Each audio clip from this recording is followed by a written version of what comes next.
Let's see if I can't get you guys some inkling of an idea of what DI is with our friend, the box of floppy disks. I'm gonna start by taking the floppy disks out of the box, because that's what DI is. It's out of the box. I have with me 5 colors, which is convenient because that's the number of colors that I need. Technically there are 7, but there's one for the tiniest of tots that I don't really know about, and the other one is Project Outreach, which is a little more special, and I already got it explained to you. If you were wondering why there's a doorknob right behind me, it is because I am in fact sitting on the ground.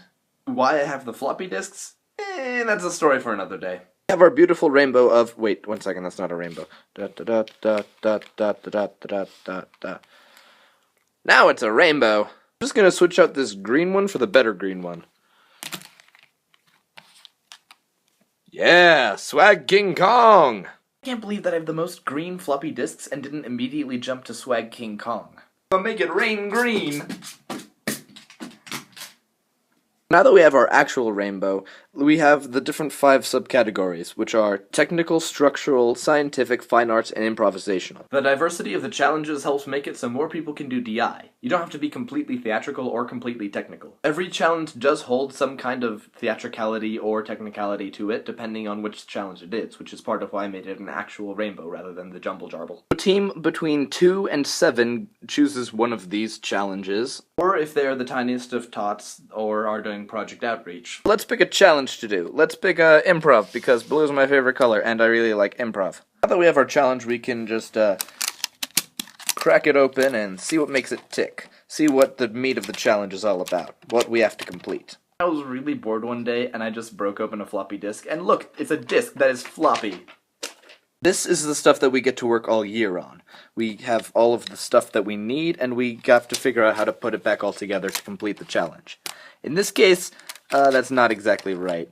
This is closer. It's difficult. I'm right-handed. Shut up! Spent all this time making our floppy disk look nice and pretty, and now it's time to compete with it. This varies from state to state, or from country to country, because, I mean, this is a global thing. How it works here in Colorado is you have a regionals tournament, where then if you get to the top 3, then you move on to a state tournament. And then if you get in the top 3 for that, then you go to globals. Colorado is a pretty big state for DI, so I believe in smaller states, you just skip regionals and you have a state tournament, then a globals tournament. And for other countries where it's smaller still, I believe you just have a country tournament and then you go to globals. Not that you compete and then automatically go to globals, but you get my gist. I don't know whether I was trying to say drift or gist right there. I don't really care. Back to the floppy disk for scoring. Each challenge, the main challenge these are called, is scored out of 300 points. So maybe, oh, it's 50 points if you can get this right, and another 50 if you can get this right, and 20 for each half of this. I guess you could mess up the back of it, and another however many points for the disk. That's floppy. It's a floppy disk. Spend the year working on the main challenge, you know, working as hard as we can to get this as nice and pretty as we can in time for the tournament, get as many of the 300 points as we possibly can and prepare for. And it's time for the tournament. Whoa, we're at the tournament! What's this? A challenger appears! This is the instant challenge, worth 100 points.